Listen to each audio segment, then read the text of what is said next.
Welcome to our channel. నేను రమారావి. పొద్దునే నిద్ర లేవగానే జలుబు చేస్తుంది అనుకోండి, రాత్రి ఏదో తింటాం, తెల్లారు లేచేసరికి జలుబు చేసేస్తుంది, భారంగా ఉంటుంది, ఎలాగో చచ్చి చెడి పని చేస్తాం. పొద్దుటి పనులు ఆఫీస్కి వెళ్ళాల్సి వస్తుంది, లేదన్నా ఏదైనా వర్క్ చేయాల్సి వస్తుంది, చాలా కష్టంగా ఉంటుంది. చేయాల్సే వస్తుంది అనుకోండి, మన ఇంట్లో మనకు పని చేసి పెట్టే వాళ్ళు ఎవరు లేరు, బరువుగా ఉంటుంది జీవితం. అప్పుడు మనకి ఏమనిపిస్తుంది, నాకు ఎప్పుడు ఒంట్లో బాగుండకపోయినా ఇంతే, నాకు ఎవరు హెల్ప్ చేయరు, నాకు ఎవరు చేయరు, నా జీవితం నా అనారోగ్యం, రేపు పొద్దున్న నాకు ఏదైనా పెద్ద జబ్బు వస్తే ఎలాగా, ఇలా వాళ్ళు పరిపరి విధాల పోతుంది బుద్ధి. మన టైం బాగోక ఆ జ్వరము జలుబు తగ్గలేదు, ఓ 2 రోజులు ఇంకో రోజు లాగిందనుకోండి, ఈ కోల్డ్ యాక్ట్లో ఏవో ఒకటి మాత్రలు కొనుక్కుని వేసేసుకునే రకపు జనం అయితే ఒక రకం. ఇంకో కొంతమంది మాత్ర ఏం వేసుకోరు, జలుబు మందు వేసుకున్నా వేసుకోపోయినా వారం రోజులు పడుతుందని అలాగే మందులు వేసుకోకుండా మేనేజ్ చేసేవాళ్ళు కొంతమంది. ఇప్పుడు వ్యక్తులు 2 రకాలు ఉంటారు చూడండి. ఒకళ్ళు చిన్న పామునైనా పెద్ద కర్రతో కొట్టాలని వెంటనే డాక్టర్ దగ్గరికి వెళ్ళిపోవాలని భావించే రకం జనం ఒకళ్ళు. ఏ ప్రాబ్లం వచ్చినా పర్వాలేదు, ఇలాగే వస్తుంటాయి, ఈ ఏజ్లో వస్తాయి, ఈ కాలంలో వస్తాయి, ఈ సీజన్లో ఇలాగే వస్తుంది, ఇదంతా సీజనల్, లేకపోతే నిన్న నేను ఇది తిన్నా, మొన్న నేను అది తిన్నా, దానివల్లే వచ్చిందని అడ్జస్ట్ అయిపోయి అలాగే ఎలాగో చస్తూ బతుకుతూ రోజు లాగిస్తూ 4-5 రోజులు అనారోగ్యంతో లాగేవాళ్ళు ఇంకొకళ్ళు. ఇవి ఈ ఆలోచనలు ఇలా చిన్న జలుబు దగ్గు, చిన్న స్టమక్ అప్సెట్ లాంటి వాటి వరకు పర్వాలేదండి, ఒక మాదిరి తలనొప్పి అంత మటుకు పర్వాలేదు. కానీ దాని పైన వస్తే, కొన్ని రోజుల క్రితము ఒక చిన్న ఫంక్షన్ హాల్లో ఒక ఆవిడని కలిశాను నేను. ఆవిడ క్యాజువల్గా ఏం చెప్పారంటే, నేను మెట్ల దగ్గర నుంచోనమ్మా, నాకు పడిపోతాననే ఫీలింగ్ వస్తుంది అని చెప్పారు. పడిపోతాను, మెట్ల మీద ఎక్కి కొసలో నుంచుంటే కిందకి చూస్తే కళ్ళు తిరుగుతాయి నాకు అంటే, అది అలాగే ఉంది నాకు ఎన్నేళ్ళ నుంచో. అందుకని నేను మెట్ల కొసన నుంచోను. మెట్ల కోసం నుంచోరు సరే, దానికి ఏదైనా వైద్యం చేసుకోవాలి కదా అంటే, దానిదేముంది, కళ్ళు తిరగటం మా ఇంట్లో అందరికీ ఉంది, అందుకని నేనేం వైద్యం చేయించుకోలేదని చెప్పారు. ఇంత పెద్ద సమస్యని దానికి ఏ పరిష్కారం లేకుండా అలాగే దాన్ని పెంచి పోషించి పక్కనలో పెట్టుకుని తిరిగేస్తున్నారు. పక్కలో పావును పెట్టుకున్నట్టే. వెర్టిగో చాలా పెద్ద సమస్య. కొంతమంది ఆడవాళ్ళకి డెలివరీల్లో కూడా వస్తుంది అది. భయం ఒక రకంగా, పిల్లాన్ని పడేస్తానేమో, నేనే దూకేస్తానేమో, నేనే పడిపోతానేమో అనిపిస్తుంది. పైకి చూడంగానే కళ్ళు తిరిగిపోతున్నట్టు ఉంటాయి. అవి చిన్న సమస్యలు కాదు, వాటికి వైద్యం కావాలి. జలుబు దగ్గుకి ఏం అక్కర్లేదు, మనం ఏ కరకాయో ఏదైనా బొగ్గన పెట్టుకున్నా దగ్గు తగ్గిపోతుంది. కాస్త వేడివేడిగా 2-3 సార్లు గ్రీన్ టీలు అవి తగ్గితే జలుబు కొంచెం తగ్గుముఖం పడుతుంది, ఏం పర్వాలేదు. దీనికి దానికి తేడా తెలియాలండి. మనం లైఫ్ చేంజింగ్ థింగ్స్ ఆలోచించేటప్పుడు ఏమిటి ఆరోగ్యం, ఏది అనారోగ్యం అని తెలుసుకోగలిగే ప్రజ్ఞ తప్పకుండా కావాలి. ఒకవేళ మనకి లేకపోతే దాని మీద కొంచెం విజ్ఞానం సంపాదించడానికి ప్రయత్నం చేయండి. కాస్త కళ్ళు తిరుగుతున్నాయి, బద్ధకంగా ఉంది అనంగానే పరిగెత్తుకుంటూ డాక్టర్ దగ్గరికి వెళ్ళిపోయి, నాకు అలా ఉంది, ఇలా ఉంది, నాకు పొద్దున్నే లేవబుద్ధి కావట్లేదు, కొద్దిగా జుట్టు ఊడిపోతుంది అనేసి దాన్ని థైరాయిడ్గా నిర్ధారించుకుని దానికి ఇమీడియట్గా మాత్రలు పెట్టేసుకునే వాళ్ళు చాలామంది ఉన్నారు. నాకు థైరాయిడ్ అని చెప్తుంటారు. నేను కొత్త చీర కనుక్కున్నాను అని అంత చక్కగా ముచ్చటగా చెప్పుకుంటున్నారు పాపం, వచ్చేస్తోంది అట్లాగే. ఈ థైరాయిడ్ మొదటి స్టేజ్లో ఉన్నప్పుడు దానికి అసలు వైద్యం అక్కర్లా. మనం ఏ లక్షణాలు వల్ల మనం పడుకుంటున్నాం, బద్ధకంగా ఉందో దాన్ని పోగొట్టుకునేందుకు ప్రయత్నం చేస్తే, యోగా లాంటివి చేస్తే స్టార్టింగ్ స్టేజ్లో ఉన్నది మనం కొన్నేళ్ల పాటు దాన్ని అలా నడుపుకుంటూ వెళ్ళొచ్చట. నేను కూడా విన్నాను, చదివాను దాని మీద. అట్లా ఇప్పుడు ఇమీడియట్గా వైద్యం చేయించుకునే రకం ఒకటైతే, ఎన్నాళ్ళైనా ఎంత ఇబ్బంది వచ్చినా ఎవరికి చెప్పకుండా దాచుకుని ఆ డాక్టర్ దగ్గరికి వెళ్ళి ఏం చూపిస్తాం అని మొహమాట పడి దాచుకునే లేడీసు ఇంకొంతమంది. కొంతమందికి డెంటల్ ప్రాబ్లం, ఏదో పంటలో సమస్య ఉంటుంది, నోరు తెరిచి చూపించాలి డెంటిస్ట్కి, సిగ్గు, చూపించరు. గైనిక్ ప్రాబ్లమ్స్ ఉంటాయి, చెప్పరు. ఏదో ఆసెమ్మ ఓసెమ్మ ఎవరో ఒకళ్ళని అడిగి వాళ్ళు చెప్పిన గచ్చాకు పుచ్చాకు వైద్యం చేసుకోవాలని చూస్తారు. లేకపోతే మనకు ఇంటర్నెట్ అవకాశాలు ఇప్పుడు చాలా ఉన్నాయి కాబట్టి సోషల్ మీడియాలో రహస్యంగానే దాన్ని గూగుల్ చేసుకుని ఏదో చిన్నదో పనదో వైద్యం చేస్తారు. మసిపూసి మారేడుకాయ చేయటమే. సీరియస్గా ఎక్కువ అటెన్షన్ ఇవ్వవలసిన సమస్యలు ఏమిటి, అటెన్షన్ ఇవ్వకపోయినా సమస్య పోయే సమస్యలు ఏమిటి అనే దాని మీద పూర్తిగా తెలుసుకోండి. ఇది కాస్త కూస్తా చదువుకున్న వాళ్ళందరికీ సులువే, ఏదో రకరకాల సమస్యలు ఉన్నాయి. పొద్దున్నే లేవలేకపోతున్నారు, ఎంతసేపు కాళ్ళు నొప్పులు వస్తుంటాయి, పని చేయలేకపోతున్నాము, చాలా అలసట, నిస్త్రాణ, నిస్సత్తువ, విసుగు, తలనొప్పి, లిస్ట్లెస్నెస్, ఏది ముందు ఏం చేయాలో తెలీదు. సాయంత్రం అయ్యేసరికి ఒళ్ళు పడిపోతున్నట్టు ఉంటుంది. ఎవరైనా మాట్లాడితే వాళ్ళని పీక పిసికి చంపేద్దాం అనిపిస్తోంది మనకి. ఇవన్నీ పెద్ద ట్రబుల్స్. మనకి బీపీ కావచ్చు, మీరు ఇందాక చెప్పినట్టుగా థైరాయిడ్ కావచ్చు, ఇంకా ఏమిటేమిటో డి విటమిన్, ఇంకేదో విటమిన్ డెఫిషియన్సీలు కావచ్చు, ఏవైనా కావచ్చు. ఒక్కసారి ఇలాంటి ఎక్కువ సమస్యలు ఉంటే డాక్టర్ దగ్గరికి వెళ్ళటం. ఒక కంప్లీట్ బ్లడ్ పిక్చరో ఏదో వ్యవహారం వాళ్ళు చెప్పిన ప్రకారం చేసి చేయగలిగినంత వైద్యం చేయించుకోవటం. ఇవి చిన్న సమస్యలే అయితే అని గనక వాళ్ళు చెప్తే దానికి మనం ఏం చేయొచ్చు? మన వంతు యోగా చేద్దాం, వాకింగ్ చేద్దాం, కొంచెం ధ్యానం చేద్దాం. దానివల్ల మానసికమైన అలజడులు, ఒత్తిళ్ళు తగ్గిపోతాయి. ముందు కనుక్కుంటే కాదు. పిడుక్కి బియ్యానికి ఒకటే మంత్రంలాగా జలుబు చేసినా మందేసుకోము, కళ్ళు తిరిగి కింద పడిపోతున్నా మందేసుకోమంటే ఎలాగా? జలుబుకు మందక్కర్లా, కళ్ళు తిరగటానికి ఏముంది? నిన్న ఉపవాసం, ఇవాళ నా కళ్ళు తిరిగాయి అని అనుకోకండి. నిన్న ఉపవాసం అంటే ఇవాళ కళ్ళు తిరగాల్సిన అవసరం లేనే లేదు. ఏమీ లేదు. నేను కూడా ఏకాదశులు ఉపవాసం ఉంటాను, మర్నాడు శుభ్రంగా ఉంటాను, స్టూడియోకి కూడా వచ్చేస్తా, బజార్ కూడా వెళ్తాం, ఏం కాదండి. ఒకరోజు ఉపవాసంతో మన కళ్ళు తిరిగిపోవు, కళ్ళు తిరగవు. కళ్ళు తిరుగుతున్నాయి అంటే ఖచ్చితంగా పెద్ద సమస్య ఉన్నట్టే. చిన్న కళ్ళు తిరగటం కొంతమందికి సహజంగానే ఉంటుంది, కొంతమందికి ఉంటుంది. కానీ అలా కాని పక్షంలో మాత్రం తప్పకుండా దీని గురించి తెలుసుకోండి. మన శారీరక అనారోగ్యాల గురించి తప్పకుండా తెలుసుకోవాలండి. ఆరోగ్యం, అనారోగ్యం ఈ పాయింట్స్ మీద మనకి గట్టి అవగాహన ఉంటే ఏమవుతుందో చూద్దాం. ఇది మన కోసమే కాదు, మనకి ఇంకా ఎక్కడ హెల్ప్ఫుల్ అవుతుంది. మన ఇంట్లో ఇన్లాస్ ఉన్నారు పెద్దవాళ్ళు, లేదా మన అమ్మ నాన్న, మన అమ్మమ్మ మన ఇంట్లో ఉన్నారు. మన పెద్దమ్మలు అత్తయ్యలు కూడా ఉండొచ్చు, అప్పుడప్పుడు ఉంటారు అదృష్టవంతులకి. వాళ్ళకి ఏదైనా చిన్న తేడా వస్తే తేడా వచ్చిందని మనకు తెలియాలి కదా, దాని మీద మనకు అవగాహన ఉండాలా. ఇది ఒక సంగతి. రెండోది, చిన్నపిల్లల అనారోగ్యం. ఓ చంటి పిల్లాడు ఏదో కాసిన పాలు తగ్గి కక్కేశాడు, వెంటనే కంగారు పడిపోయి డాక్టర్ దగ్గరికి పరిగెత్తాలి. పరిగెత్తక్కర్లేదు, రెండూ ఉన్నాయి. ఈ కక్కిన వైనం ఎలా వాడికి వామిటింగ్ అయింది, దేనివల్ల వామిటింగ్ అయింది అనే అవగాహన మనకు ఉండాలి. మొదట మనకు తెలియాలి. దానివల్ల మనం ఏమవుతుంది, బయటికి వెళ్ళాలా అక్కర్లేదా అనేది మనం తెలుసుకోగలుగుతాం. ఈ అవగాహన ఖచ్చితంగా ఆరోగ్యము అనారోగ్యాల మీద బేసిక్స్, పెద్ద పెద్దవి కాదు. డాక్టర్లాగా మనం దీనికి ఇదేనని ఎలా చెప్పేస్తాము? మనలాంటి వాళ్ళం కొంచెం బేసిక్ నాలెడ్జ్ తప్పకుండా ఉంచుకోండి. ఒక దెబ్బ తగిలితే ఆ దెబ్బ వూండ్ చూసి ఇది పైన రాసుకుపోయిందా, కుట్లు అవసరపడతాయా అనేది మీరు నిశ్చయించగలిగే బ్రెయిన్ కావాలి మనకి. పిల్లాడు కింద పడ్డాడు, ఓ పాపాయి కింద పడింది, చెయ్యి వాచిపోయింది, సడన్గా చెయ్యి వాచింది అంటే దీనికి తడిగుడ్డ జుట్టు ఇంట్లో కూర్చోబెడతాను అనకూడదు. చెయ్యి సడన్ అంటే అనూహ్యంగా వాచిపోయింది అనుకోండి, డెఫినెట్గా లోపల బ్రేకేజ్ ఏదో ఉంది, ఏదో ఎముక విరిగినట్టే, కనీసం చిన్న ఎయిర్లైన్ క్రాక్ అయినా అయ్యి ఉంటుంది. ఇమీడియట్గా రష్ అవటం డాక్టర్ దగ్గరికి.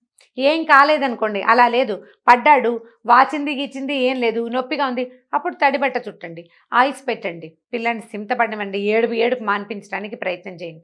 ఇది చేయాలంటే మనకి విషయం తెలియాలి. ఇప్పుడు చూడండి, మనకి ఏదైనా తెలిస్తే స్థిమితంగా ఉంటాం, తెలియకపోతే భయం వేస్తుంది. విషయం తెలుసుకుంటే స్థిమితత్వం ఆటోమేటిక్గా వచ్చేస్తుంది కదా. దీనివల్ల మనం చుట్టుపక్కల వాళ్ళకు కూడా కొంచెం ఆదర్శప్రాయమైన నారీమణిగా భాషిస్తూ ఉంటాం. ఆ అవకాశం చాలా ఉంటుంది. మనం అమ్మ ఆవిడకి అన్నీ తెలుసు అంటారు, ఆవిడకి తెలుసు, ఆవిడ చూస్తుంది, తనకు తెలుసు. ఈ తెలుసు అని అనిపించుకోవడం చుట్టుపక్కల వాళ్ళకి కాదండి, మీకు చాలా అవసరము.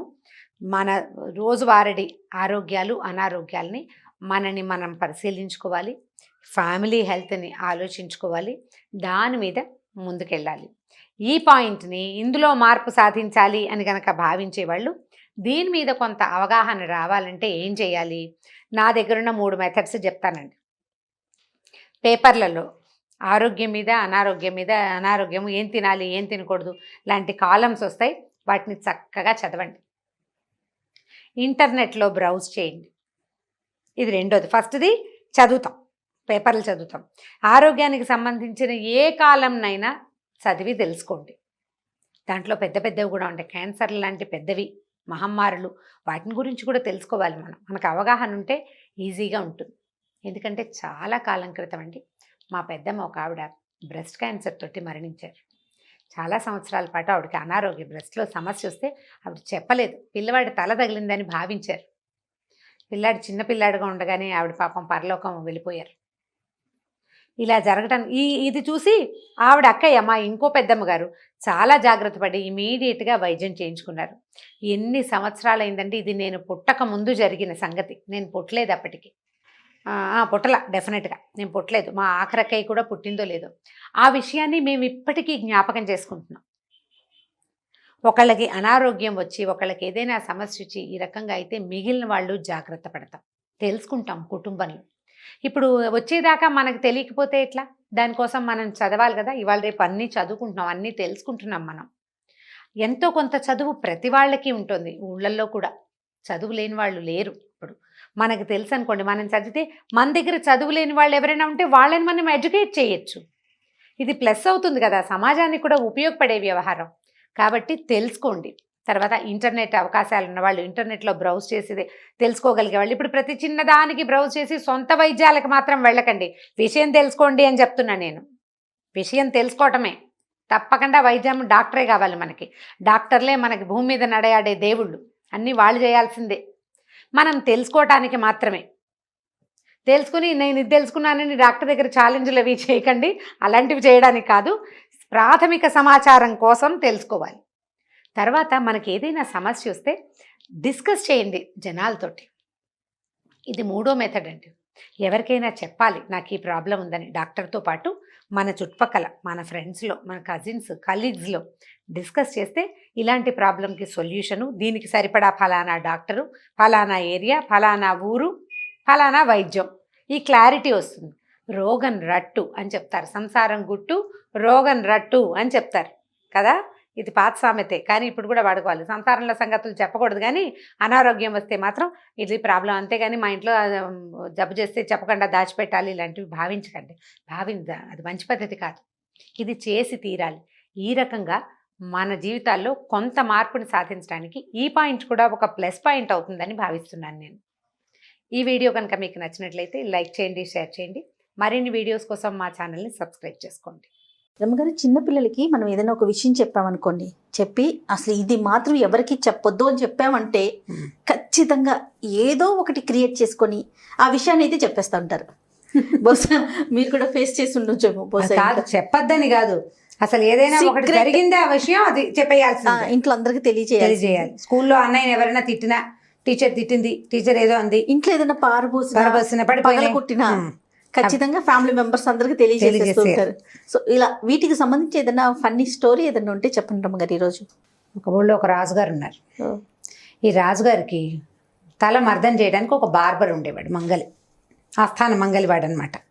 అయితే రోజు అరడి వచ్చి తలకి నూనె రాసి ఆయనకి షేవింగ్ చేసి కాలు కోళ్ళు చేతి కోళ్ళు అవి తీసి ఆయనకు, అంటే ఇప్పుడు ఒక రకమైన బ్యూటిషియన్ థింగ్ అనమాట, రెగ్యులర్గా చేసేవాడు. అయితే ఏమైందంటే చాలా రోజుల పాటు రాజుగారు నా నెత్తికి నూనె వద్దురా, తలకి నూనె వద్దు, తల ముట్టుకుంటే నొప్పి పెడుతుందని చెప్పాడు. కొన్ని రోజులు అట్లా గడిచినాయి. తర్వాత ఏమైంది, రాజుగారి జుట్టు మురిగ్గా ఉందని రాణిగారు ఒకసారి ఈవిని తెగ తిట్టారు. ఏమిటి శుభ్రంగా ఉంచట్లేదు, రాజుగారి జుట్టుతో మురిగ్గా కనపడుతుందంటే తల కడిగించుకోండి, చక్కగా నేను మర్దం చేస్తా కదా, నొప్పి లేకుండా చేస్తానని బాగా బతిమలాడాడు. రాజుగారు అన్నారు, అరే నువ్వు ఏదైనా విషయం చూసావా, ఏదైనా నీ కొత్త సంగతి నువ్వు తెలుసుకుంటే అది మాత్రం నువ్వు ఎవరికి చెప్పకూడదురా అన్నాడు. ఏమవుతుంది ప్రభు, చెప్తే ఏముంది మీ దగ్గర చెప్పడానికి అని వాడు నవ్వుతూ, అంటే చిన్నప్పటి నుంచి రాజుకి సేవ చేసే అలవాటు ఉన్నవాడు, ఒక చనువు ఏర్పడుతుంది కదా. ఏముందంటే ఇందులో అన్నాడు, తల తీసేస్తాను రోయ్ అన్నాడు రాజు. అంటే రహస్యం ఎవరికైనా చెప్తే తల తీసేస్తాడు. రాజు నవ్వుతాలకు అన్నాడని వీడు భావించాడు.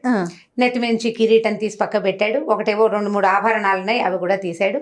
కాస్త చేతిలో నూనె పోసుకున్నాడు. రాజుగారి నెత్తి మీద చేయి పెట్టాడు. కాస్త మర్దం చేస్తుంటే వాడికి చేతికి రాజుకి ముందు తల వైపున 2 బొడిపెల్లాగా తగిలినాయి. వీడు ఏమిటి, ఏదైనా రాజుకు దెబ్బ తగిలితే ఓవైపు బొప్పి కడుతుంది, ఏదైనా కింద పడ్డామనుకో ఏ గోడవ తగిలింది దారిని పడ్డాము గుండు చాలా బొప్పి కడుతుంది కదా, ఇట్లా ఓవైపు. ఇదేమిటి 2 వైపులా ఉందని వీడు ఏం చేశాడు, ప్రభు బాగా ముందు జరిగి కూర్చోండి, వెలుగు పడేలా కూర్చోండి అని ఎండవైపుకి కూర్చోబెట్టి జుట్టు బాగా తొలగించి చూస్తే రాజుగారి నెత్తి మీద 2 కొమ్ములు మొలుస్తున్నాయి. కనపడేసరికి బిగుసుకుపోయాడు, భయం వేసేసింది వాడికి. ఇదేమిటి, అక్కడి నుంచి 4-5 సార్లు రాశాడు.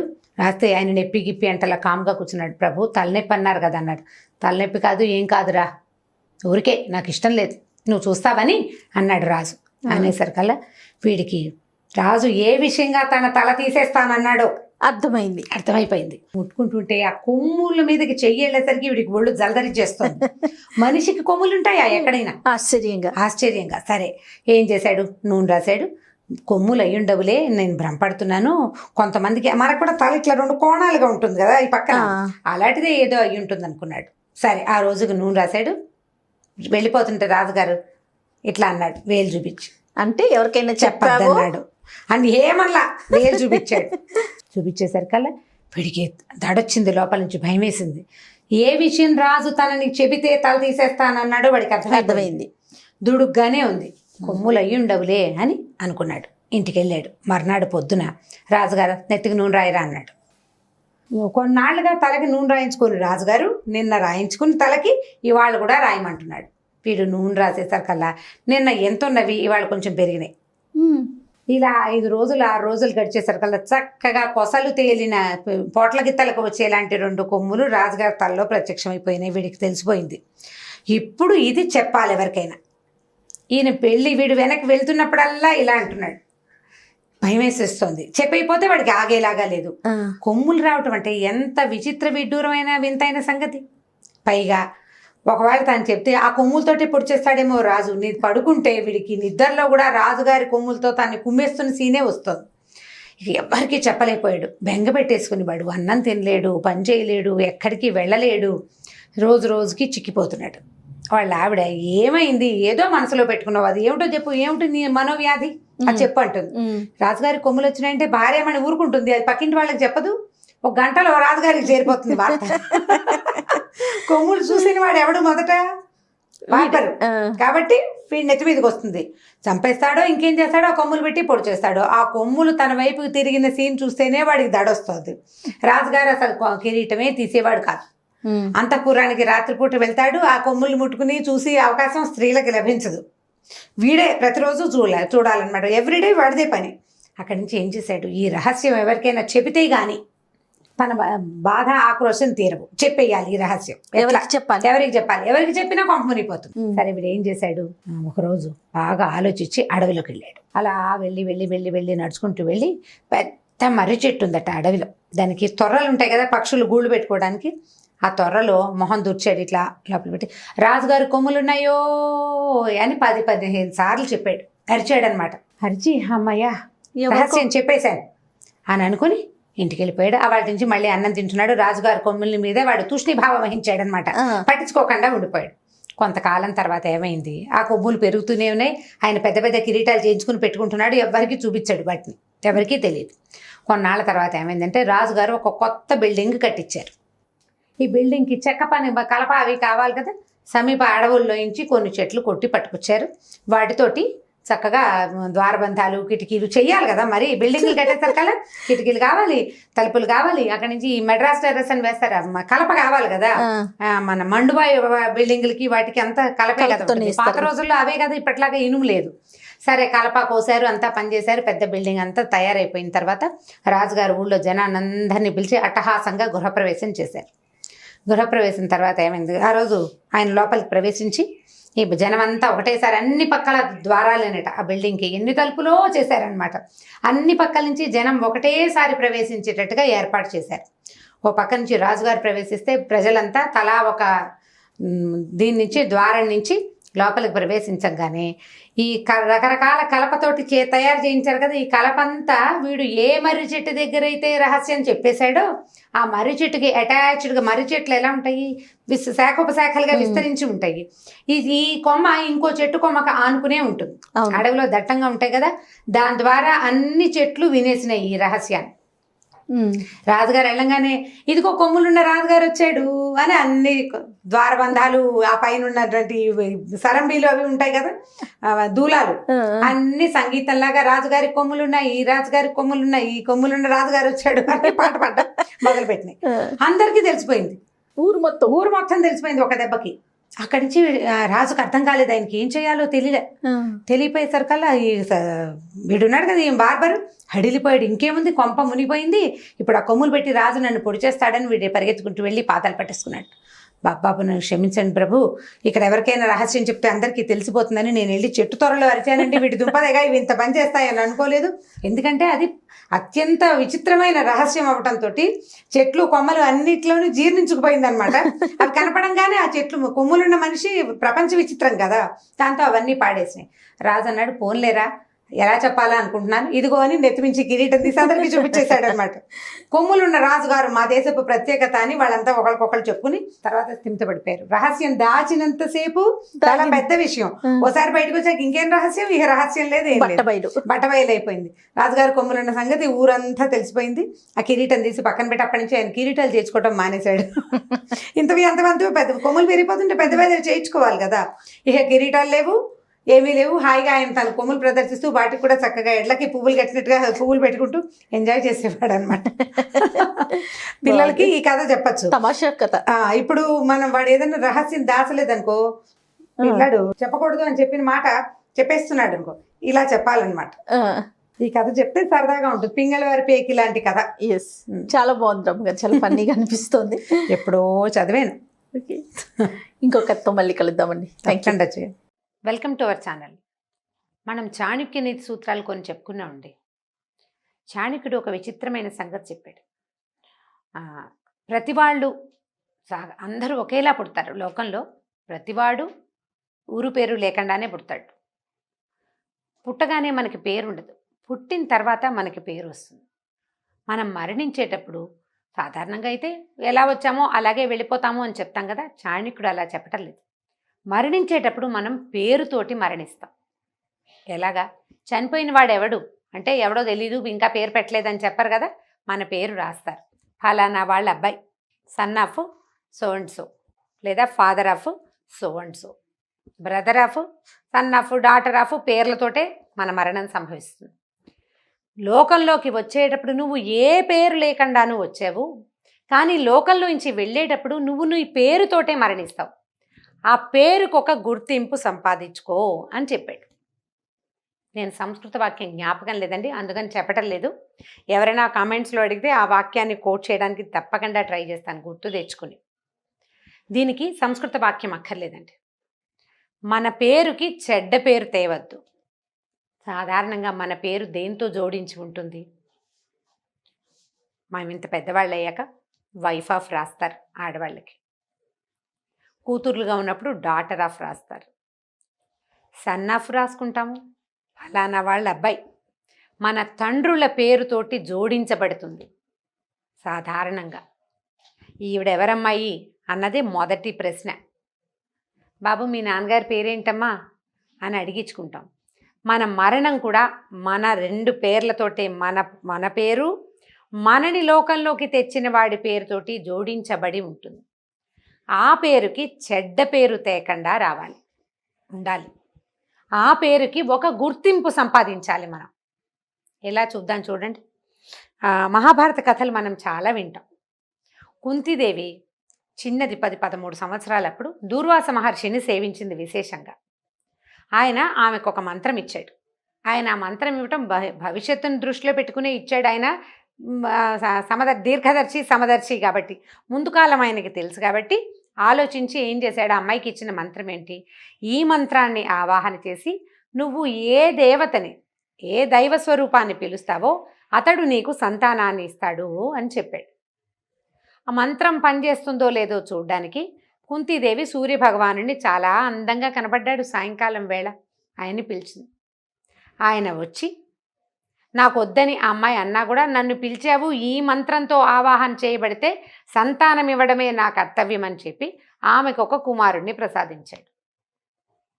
కన్యగా ఉన్న కుంతీ కుమారి గర్భం నుంచి గంగలోకి పెట్టెతో చేరబడ్డాడు ఒక పిల్లవాడు.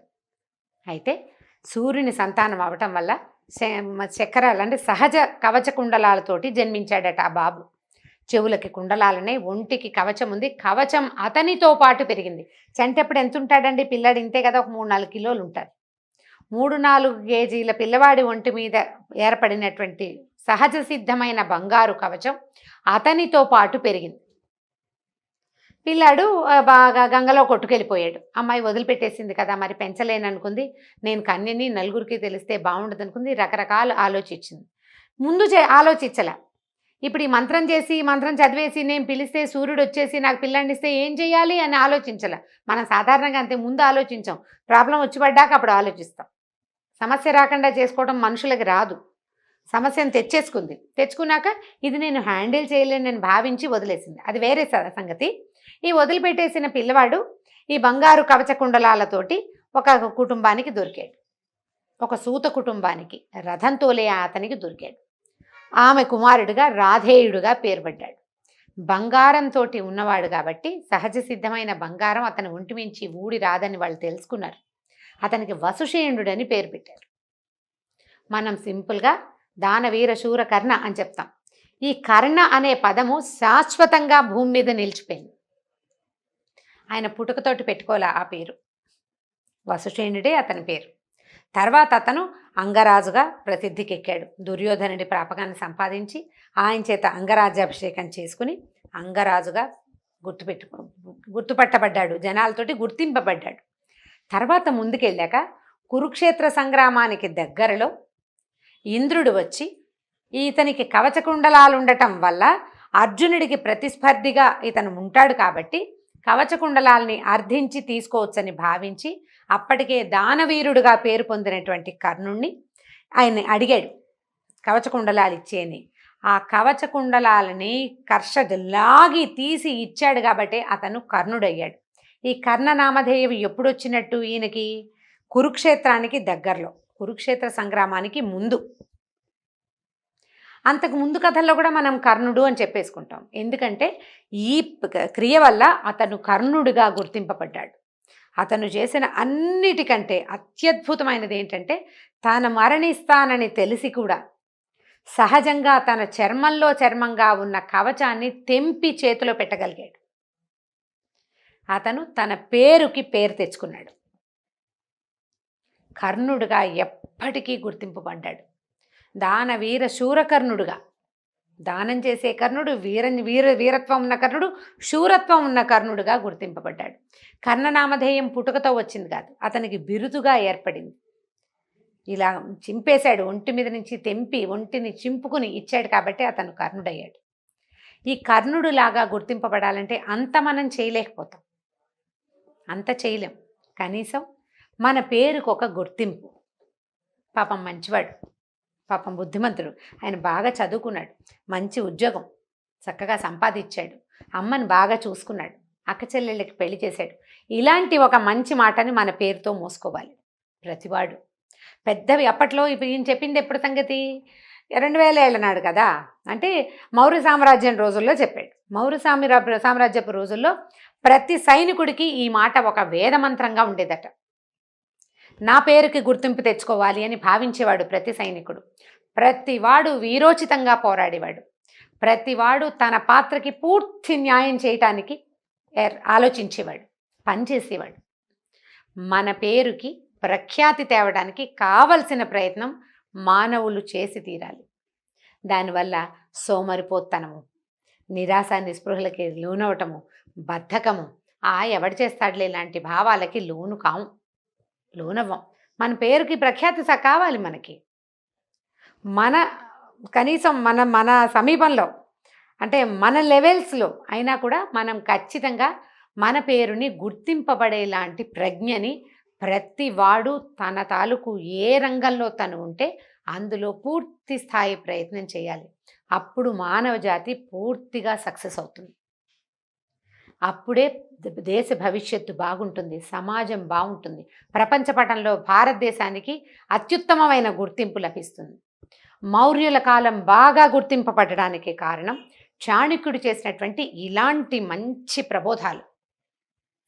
ఈ చాణక్య ప్రబోధాన్ని మన జీవితానికి ప్రబోధంగా మనం కూడా తీసుకుందాం. మన సాధారణమైన పేరుకి sun of so and so కాకుండా వీడికి ఇంత వచ్చు, వీడికి ఇది వచ్చు, వీడిది చేయగలడు, he is so and so, sun of so and so కాదు, వీడే మనిషి అని గుర్తింపబడే రకంగా ప్రతి విద్యార్థి, ప్రతి ఉద్యోగి, ప్రతి వ్యాపారస్తుడు ప్రయత్నం చేస్తే దేశం ఎంతో అభివృద్ధిని సాధిస్తుంది. ఈ వీడియో కనుక మీకు నచ్చినట్లయితే లైక్ చేయండి, షేర్ చేయండి. మరిన్ని వీడియోస్ కోసం మా ఛానల్ని సబ్స్క్రైబ్ చేసుకోండి. నమస్తే రమగారు. నమస్తే జయ. రమగారు, ఏదైనా మంచి కథ కావాలండి ఈరోజు. మంచి కథ అంటే కొన్ని పిచ్చి కథలు చెప్తున్నామా మేము? చెప్పాలి. వెంటనే రమగారి మాట అంటారు అనుకున్నాను. ఇంకా మంచి కథ. సరే. మామూలుగా మనం ఏమనుకుంటామంటే అదృష్టం ఏదైనా దెబ్బ తగిలింది, కింద పడ్డామనుకో, పడితే పెద్ద దెబ్బ తగిలి అదృష్టం కాస్తలో తప్పింది అంతే కదా. అందుకని పెద్దవాళ్ళు ఏం చెప్తారంటే ఐశ్వర్యం కంటే అదృష్టం ఇంపార్టెంట్, డబ్బులు ఎన్ని ఉన్నాయి అనేది మనకు ఇంపార్టెంట్ కాదు. అదృష్టం ఉండాలి. అదృష్టం అంటే ఇప్పుడు బాగా డబ్బులు ఉన్నాయి, అవి తినివి అనుభవించే అదృష్టం ఉండద్దు మనకి. పెద్ద కోటీశ్వర్లో కూడా ఏ యాసిడిటీయో ఉందనుకోండి, అన్నం తినలేరు. ఏం ఉపయోగం డబ్బుండి? ఉపయోగం ఏమీ లేదు.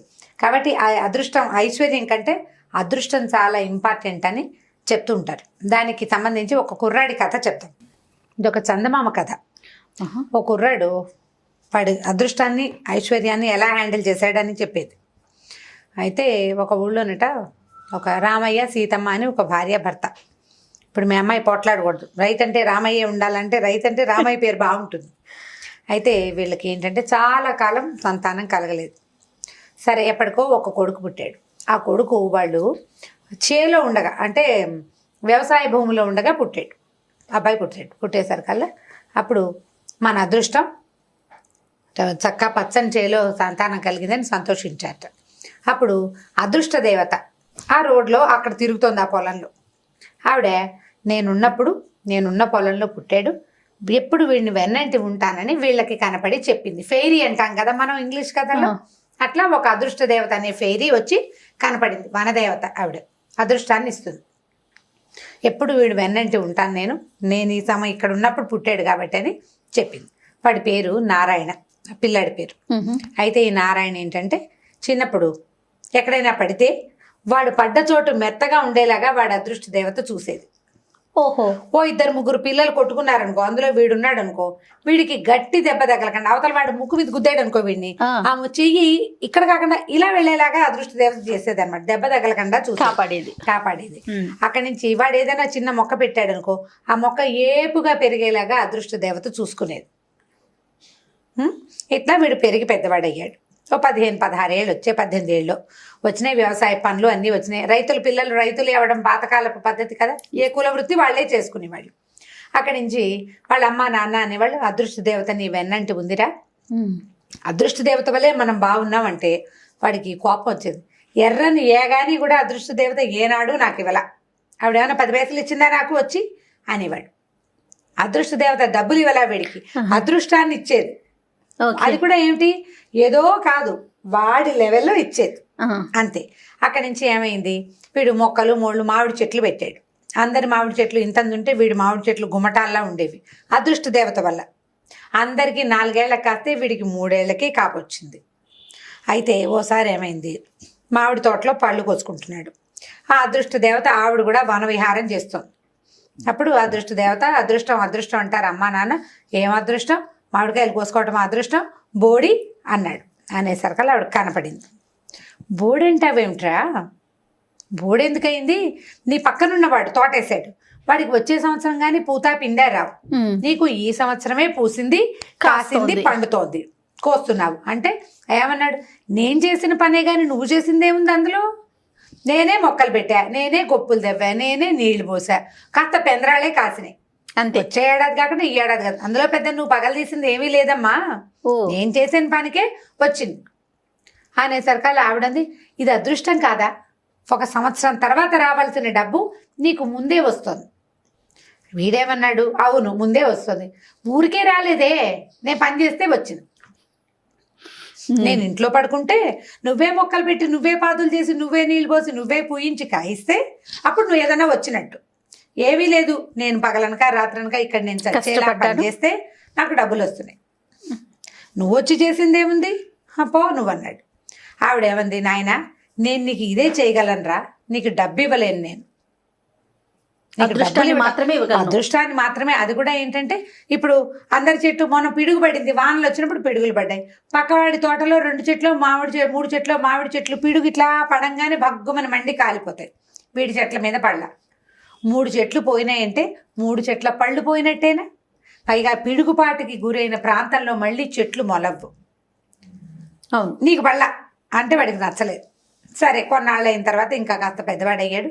అమ్మ నాన్న కాలం చేశారు. వీడు ఇలాగే ఏవో పని చేసుకునేవాడు. మేకల్ని గొర్రెల్ని కాచుకునేవాడు. మేక గొర్రె తెస్తే అందరికీ ఒక్కొక్క మేకకి ఒక పిల్ల పుడితే వీడి దగ్గర ఉన్న కొన్ని మేకలకి 2 పిల్లలు పుట్టేవి. అదృష్టం వల్ల అందరూ ఓహో అనేవాళ్ళు. వాడికి నచ్చేది కాదు. డబ్బులు ఇవ్వదు, ఏమి ఇవ్వదు. ఒక బంగారు గని ఏదైనా ఇవ్వచ్చు కదా, నాకు అదృష్టం ఉంది అంటే ఆవిడ అవన్నీ నా వల్ల కాదనేది. కొన్నాళ్ళు ఇలా గడిచింది. తర్వాత ఏమైంది, వీడికి సంపాదన బాగానే ఉంది కదా. రాజుగారి ఊరు అంటే వీళ్ళు పల్లెటూరులో ఉంటారు. నగరానికి వెళ్ళాడు ఒకరోజు. అయితే అక్కడ రాజుగారి అమ్మాయిని పల్లకీలో వెళ్తోంది. అమ్మాయిని పల్లకీలో తీసుకెళ్తారు.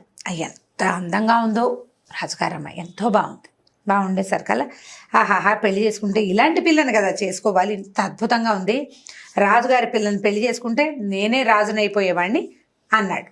అంటే పక్కన ఎవరు అన్నారు, అదేం కుదరదయ్యా, ఈవిడ ఒక రాజకుమారిని ప్రేమిస్తోంది. ఇప్పుడు రాజకుమార్తె. ఆయన రజతరంజనుడు అంటే ఆయన దగ్గర బోల్డ్ అంత వెండి సామాన్లు ఉన్నాయి.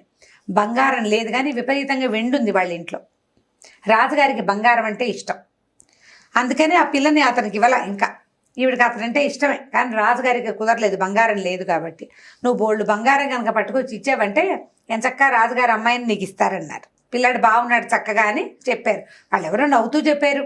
సరే వీడేమనుకున్నాడు, అదృష్ట దేవత కోసం వెతుక్కుంటూ పొలంలోకి వచ్చాడు.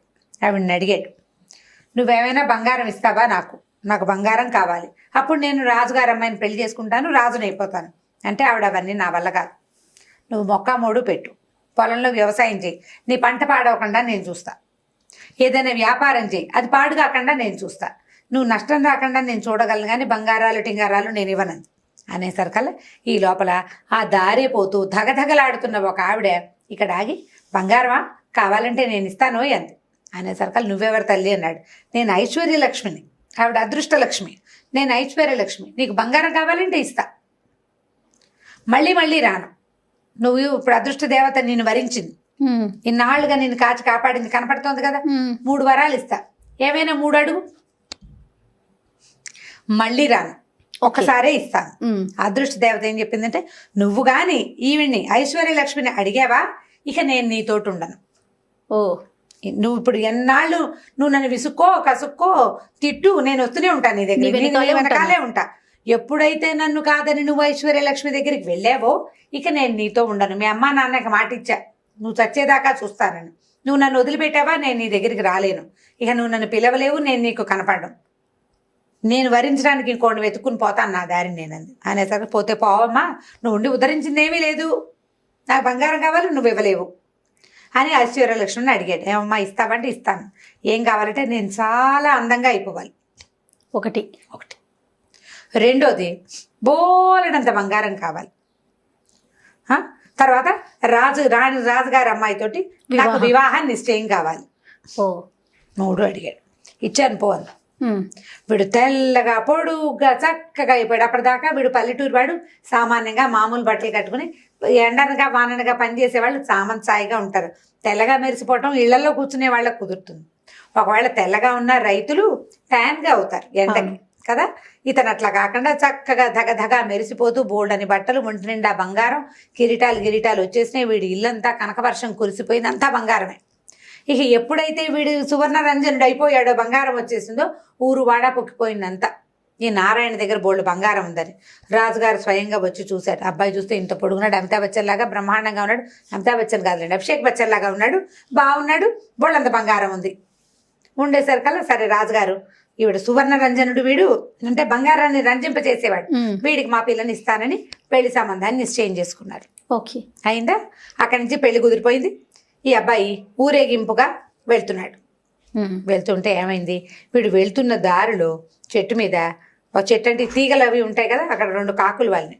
ఆ కాకులు 2 ఏం మాట్లాడుకున్నాయిట, కొంతమందికి అర్థమవుతుంది కాకుల భాష. ఇది కూలి వీడిని ఎత్తి మీద పడుతాను ఎవరైనా వీడికి చెప్తారో చెప్పరో, వీడి అదృష్ట దేవత ఎక్కడుందో కానీ గుమ్మం కూలి వస్తాడు వీడు అని చెప్పుకున్నాయి. కాకులు కావు కావు కావు కావు అంటే అంతకుముందు కాకి కావనగానే అదృష్ట దేవత మీ ఇంటికి చుట్టాలు వస్తున్నారు, నీ పొలంలో పిందెలు వచ్చినాయి అని చెప్పేది. పైకి చూశాడు వీడు. ఆడు చెప్పడానికి అదృష్ట దేవత ఏది, ఆవిడ ఎప్పుడో వెళ్ళిపోయింది పాపం, ఇక్కడ లేదు ఆవిడ. ఇక ఏం చేశాడు, సరే ఏదో మాట్లాడుకుంటాం, మనకెందుకు కాకి భాష, ఇంకా మనకెందుకు, అదృష్ట దేవత పిచ్చిమాలోకం, ఎంతసేపు కాకులు కావట్లాడున్నాయి, నీకు చుట్టాలు వస్తారు, కాకి కావంది, నీ పొలంలో పంట పండింది, ఇలాంటివి చెప్పేది ఇప్పుడు ఎందుకు మనకి, రాజుగారిని అయిపోతున్నాను నేను అనుకున్నాడు. వీడు ఇలా వెళ్తుంటే ఈ పెళ్లి కోసం పందిళ్ళు వేస్తారు కదా, ఒక పందిరి కూలి పడి వీడి కాస్త నెత్తి మీద పగిలిపోయి మరణించాడు. ఓహో, పెళ్ళి అయిపోయింది. వీడు ఏం కోరుకున్నాడు, రాజుగారి అమ్మాయితో పెళ్లి నిశ్చయం కావాలని కోరుకున్నాడు. అది జరిగింది, నిశ్చయం చేశారు కదా, పెళ్ళా కాలేదు, తల పగిలిపోయింది పాపబడికి.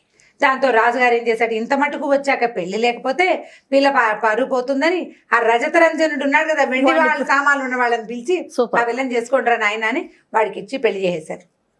ఆ పక్కనే నుంచున్న అదృష్ట దేవత వాడికో దండం పెట్టి వెళ్ళొస్తాను బాబు అని వెళ్ళిపోయింది. ఈవిడ ఏం చేసింది, అదృష్ట దేవత వీడి దగ్గర నుంచి వాడి దగ్గరికి వెళ్ళింది. వాడికి ఐశ్వర్యలక్ష్మి రాలా, అదృష్టమే వచ్చింది. లాస్ట్ మినిట్లో అయినా రాజకుమార్తె వీడిదయ్యే అదృష్టాన్ని ఆవిడ కలగజేసింది. నారాయణ గనక సంయమనంతో ఉండుంటే కొంత వాడి అదృష్టం కలిసి వచ్చేది.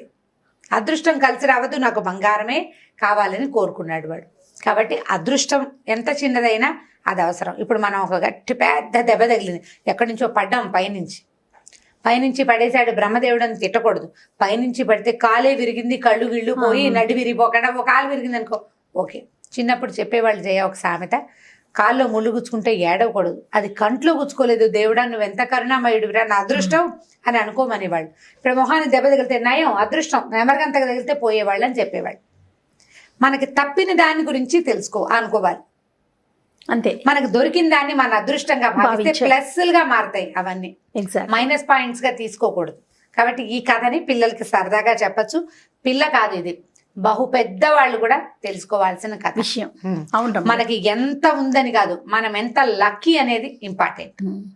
ఎంత అదృష్టవంతులం, మనం ఎంత హాయిగా ఉన్నాం, ఎంత సుఖంగా ఉన్నాం అనేదే ఇంపార్టెంట్. కానీ మన దగ్గర ఎంత ఉంది, మనకి ఏముంది కాదు, మనతోటి ఏముంది, మనం ఎంత హాయిగా ఉన్నాం అనేది ఇంపార్టెంట్. ఈ కథని పిల్లలు పెద్దలు అందరికీ చెప్పచ్చు, బాగా ఇంట్రెస్టింగ్గా ఉంటుంది. మంచి కథ, చందమామ కథ, ఇది 60s కథ అయి ఉంటుంది బహుశా. ఓకే, చాలా బాగుంది రమ్మగారు. నమస్తే. నమస్తే జై.